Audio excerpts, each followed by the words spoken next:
Good morning. Happy Sabbath, everyone. Happy Sabbath. We are continuing with our series of with unveiled eyes. So again, we're going to look at the scriptures and see how, as we study the scriptures, how our eyes are going to be unveiled as to the deep spiritual significance of whatever we are studying. So this morning again, we are going to start and look at Matthew chapter 21, and we'll read from verse 1 to verse 11. Matthew chapter 21, verses 1 to verse 11. Now, when they drew near Jerusalem and came to Bethphage at the Mount of Olives, then Jesus sent 2 disciples, saying to them, "Go into the village opposite you, and immediately you will find a donkey tied and a colt with her. Loosen them and bring them to me. And if anyone says anything to you, you shall say, 'The Lord has need of them,' and immediately he will send them." All this was done that it might be fulfilled which was spoken by the prophet, saying, "Tell the daughter of Zion, behold, your king is coming to you, lowly and sitting on a donkey, a colt, the foal of a donkey." So the disciples went and did as Jesus commanded them. They brought the donkey and the colt, laid their clothes on them, and set him on them. And a very great multitude spread their clothes on the road. Others cut down branches from the trees and spread them on the road. Then the multitudes who went before and those who followed cried out, saying, "Hosanna to the Son of David! Blessed is he who comes in the name of the Lord! Hosanna in the highest!" And when he had come into Jerusalem, all the city was moved, saying, "Who is this?" So the multitudes said, "This is Jesus, the prophet from Nazareth of Galilee."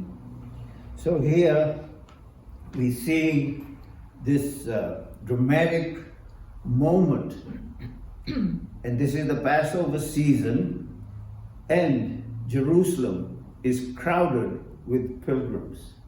According to what they state, that when these things used to happen, there used to be people in a couple of million. So I can't understand a couple of million people in those days, but that's what some commentaries are telling us. So here we have this particular moment. What needs to be unveiled from Jesus' entry into Jerusalem riding on a colt of a donkey? Now keep in mind that out of the 4 Gospels that address this particular event, only Matthew tells us, and I'll read it to you. This is what Matthew tells us in Matthew 21 verses 2 and 3. Saying to them, Jesus saying to the 2, "Go into the village opposite you, and immediately you will find a donkey tied and a colt with her. Loose them and bring them to me."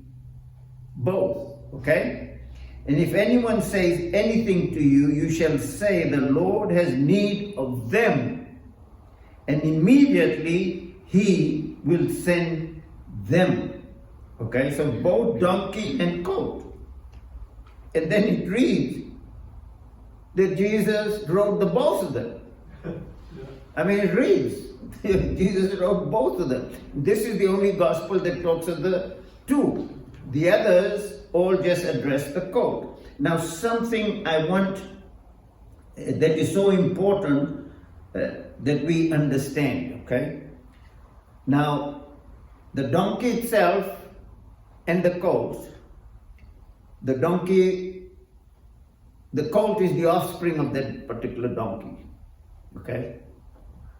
And the colt is right there with the mother. So both are brought, according to Matthew. Now I want us to pay particular attention to something I believe, and I don't believe I'm stretching this too far, that the mother is also, the donkey is there. Jesus is not riding the both of them, even though clothing was put on the donkey and the colt. Jesus is riding the colt, and as he's riding the colt, the donkey is following together. So the donkey is there and Jesus is on the colt. Now if we want to see the significance, I believe we have to go to Revelation chapter 12, and we look at verses 1 and 2. Okay? And I'm going to explain this as we continue, but for now we will just look at Revelation chapter 12 and verses 1 and 2. Now a great sign appeared in heaven, a woman clothed with the sun, with the moon under her feet, and on her head a garland of 12 stars. Then, being with child, she cried out in labor and in pain to give birth. Now the next thing we want to look at is Revelation chapter 17. Revelation chapter 17 and verses 1 to 6. Now what I want us to pay particular attention to, that this donkey is brought and the colt is the one that Jesus is riding. So I believe, and this colt is the offspring of this donkey. Okay? So in the Bible, in this particular section that we are looking at, we are going to look at two women. One woman represents the birth through Jesus. Okay? The other woman represents the harlot and her offspring. Very distinct two women. Okay? So, and I'm going to explain this more. So we'll read Revelation 17 verses 1 to verse 6. This is not applying to the donkey and the colt that Jesus is going to ride. This is a harlot woman and her offspring. Then one of the 7 angels who had the 7 bowls came and talked with me, saying to me, "Come, I will show you the judgment of the great harlot who sits on many waters, with whom the kings of the earth committed fornication, and the inhabitants of the earth were made drunk with the wine of her fornication." So here, when we look at verse 2, they were made drunk with the wine of her fornication. And it tells us, with whom the kings of the earth committed fornication. So this represents, I believe, all of the wrong message about God that came through this particular source. Okay? This woman that was drunk with the wine of her adulterous presentation or message about God. So he carried me away in the spirit into the wilderness, and I saw a woman sitting on a scarlet beast, which was full of names of blasphemy, having 7 heads and 10 horns. So here, when it says full of names of blasphemy, so there was nothing coming out of this woman that represented giving a message, or that came out of this particular source was blasphemy. The full strength of blasphemy, and this blasphemy was against God. The woman was arrayed in purple and scarlet, and adorned with gold and precious stones and pearls, having in her hand a golden cup full of abominations, and the filthiness of her fornication. And all this is describing is the horror of what this particular woman that is representing apostate churches and apostate messages that come out of these churches. And on her forehead a name was written, Mystery, Babylon the Great, the mother of harlots and of the abominations of the earth. And I saw the woman drunk with the blood of the saints and with the blood of the martyrs of Jesus. And when I saw her, I marveled with great amazement. So now, when we look at this particular event, and Jesus writing this particular code, okay? But before we go there, I want us to look at Mark chapter 11 and verses 1 and 2. Mark chapter 11 and verses 1 and 2. Now when they drew near Jerusalem to Bethphage and Bethany at the Mount of Olives, he sent two of his disciples, and he said to them, Go into the village opposite you, and as soon as you have entered it, you will find a colt tied of which no one has sat. Loose it and bring it. And if anyone says to you, Why are you doing this? Say, The Lord has need of it, and immediately he will send it here. So in verse 2, dear ones, pay particular attention there.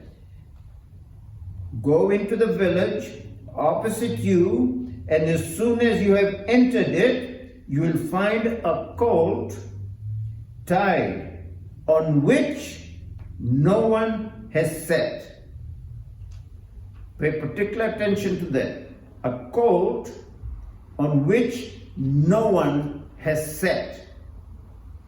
Now, if you go back and investigate, you will find that before any person can sit on a colt, can ride a colt, what has to happen? Go ahead, John, what? They have to be called what's broken.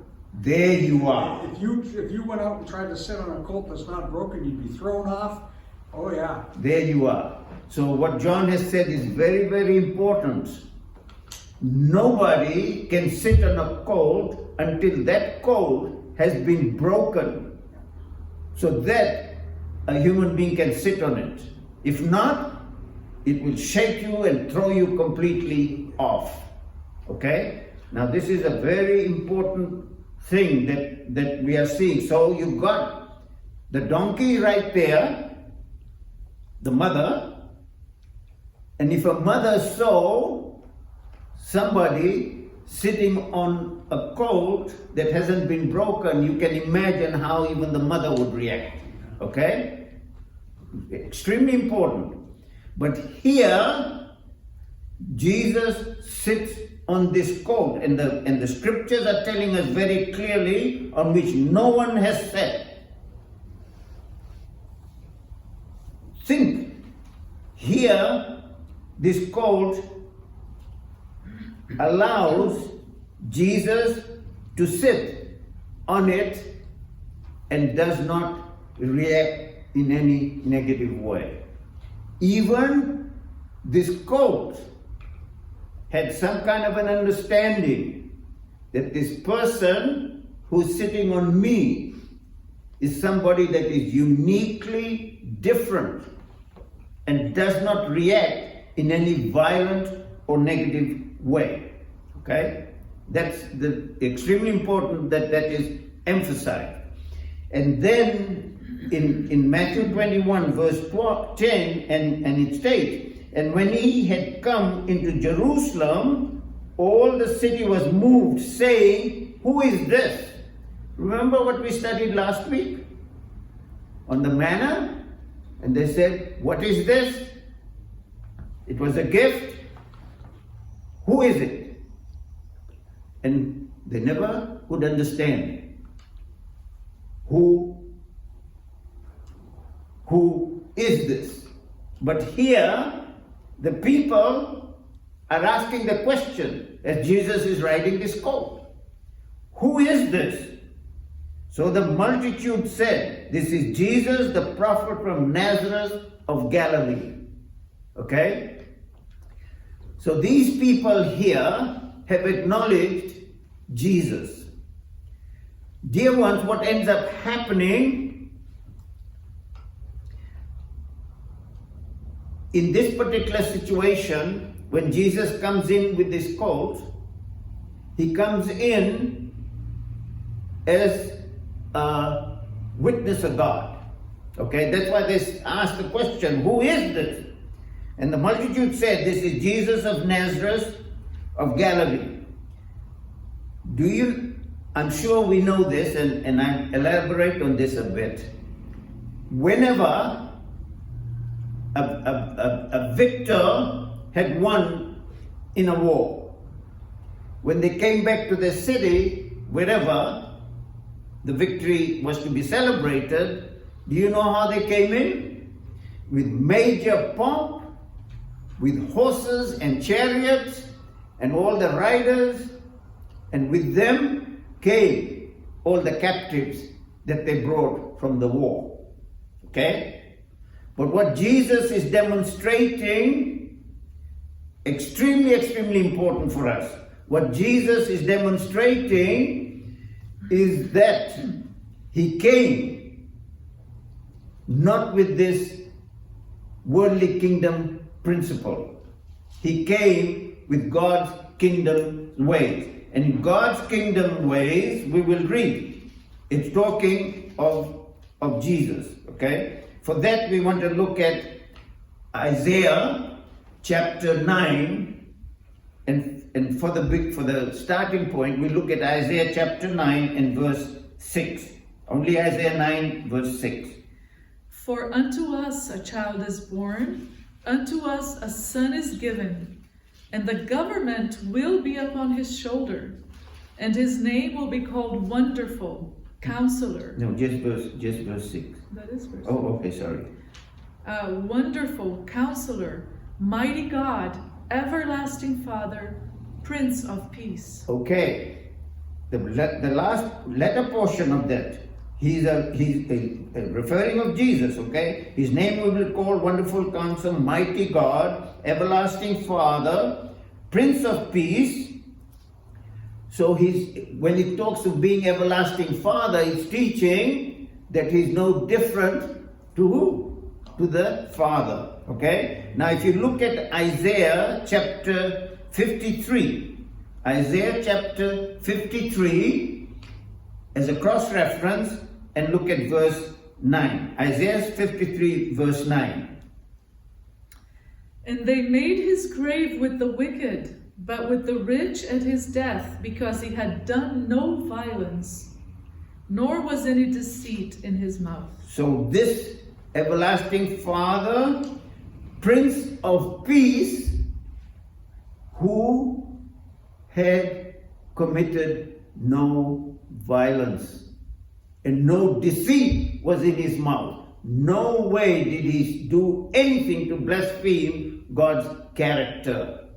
So he had done no violence, nor was any deceit found in his mouth. In any way, he taught or revealed anything about a violent God. That's very important that we have understood that. Okay, that's God's principle, and that is God's kingdom. So we now are going to look at Mark chapter, again, back to Mark chapter 11. Mark chapter 11, and we are going to look at Mark chapter 11, verses 7 to verse 11. Then they brought the colt to Jesus, and threw their clothes on it, and he sat on it. And many spread their clothes on the road, and others cut down leafy branches from the trees and spread them on the road. Then those who went before and those who followed cried out, saying, Hosanna, blessed is he who comes in the name of the Lord. Blessed is the kingdom of our father David that comes in the name of the Lord. Hosanna in the highest. And Jesus went into Jerusalem and into the temple. So when he had looked around at all things, as the hour was already late, he went out to Bethany with the 12. Okay, dear ones, notice verse 11, okay? After all of this happened, then those who went before and those who followed cried out, saying, Hosanna, blessed is he who comes in the name of the Lord. Blessed is the kingdom of our father David that comes in the name of the Lord. Hosanna in the highest.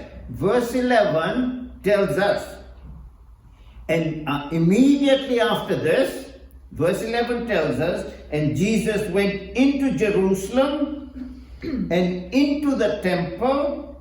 So when he had looked around at all things, as the hour was already late, he went out to Bethany with the 12. Okay? So here he rides on the colt, reflecting and revealing God of non-violence, and doing this.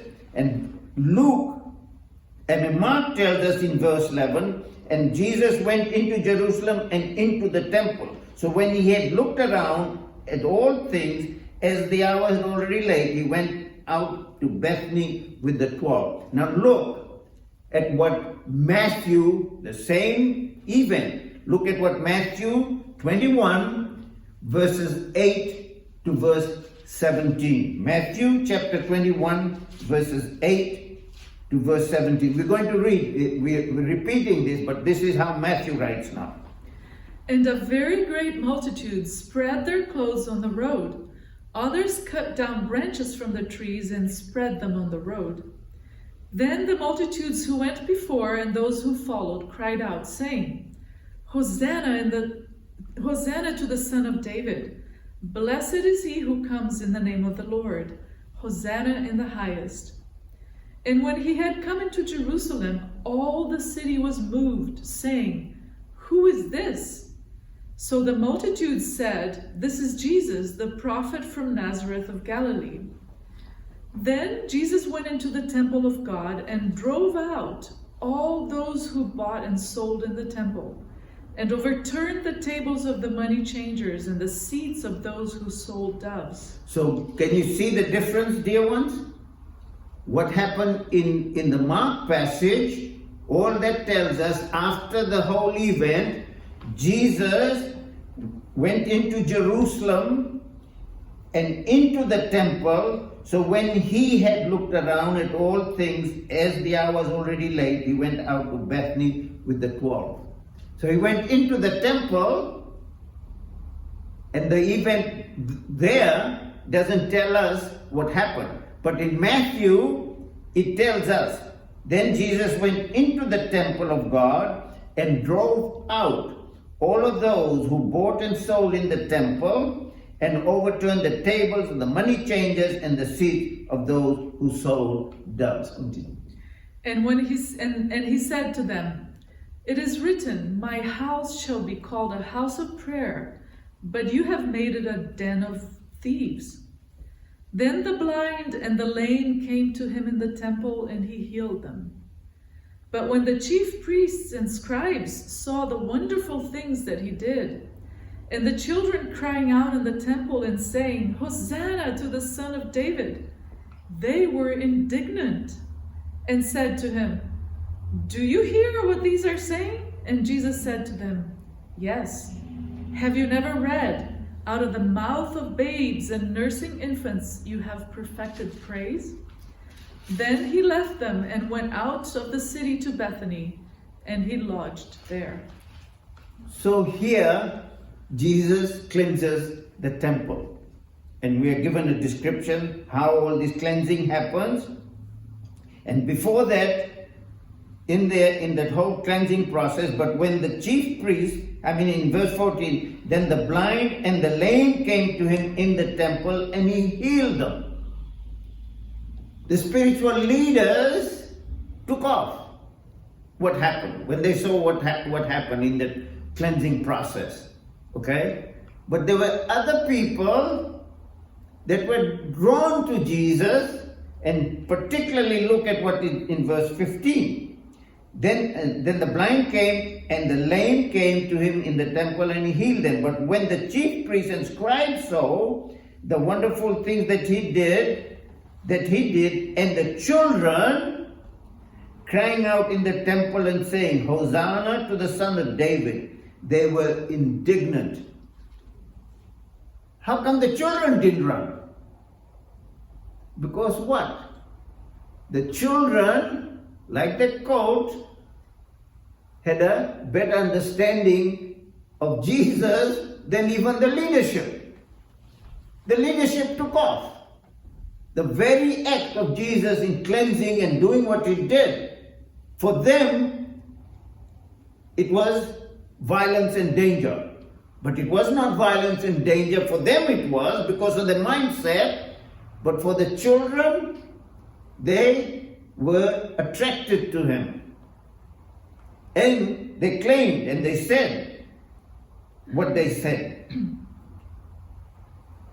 Where? Yeah, go ahead, verse 16. And said to him, "Do you hear what these are saying?" And Jesus said to them, "Yes. Have you never read, out of the mouth of babes and nursing infants you have perfected praise?" See? So out of the mouth of these young people, God's praise was uttered, revealing what God was like. And I want now to keep in mind that Jesus cleanses the temple. We read in Luke and in Mark, he went into the temple, but it doesn't tell us the cleansing happened. In this particular case, the cleansing happens. Now there's no question that literal cleansing involved them making God's house of worship a den of thieves. So this whole cleansing has a type. And dear ones, it applies to us living now. Is our temple, is our churches a den of thieves? And what does that mean? That if we are not presenting the truth that Jesus Christ taught, that's why the cleansing is there. If we are not presenting the truth that Jesus Christ taught and revealed about his Father, our churches need to be cleansed, because it is no longer a house of worship. And I know it sounds so radical, but it is not a house of worship. It is a den of thieves. Why? Because they are blaspheming the name of the true God of the universe, excluding this Jesus who rode on a colt and then entered Jerusalem and into the temple and did the cleansing work. That is the only thing that would cleanse all of our churches, all of the Christian world, as well as people outside of the Christian world. Jesus Christ is the only one that can cleanse the mind of every human being of all the lies they have believed about God. God bless us.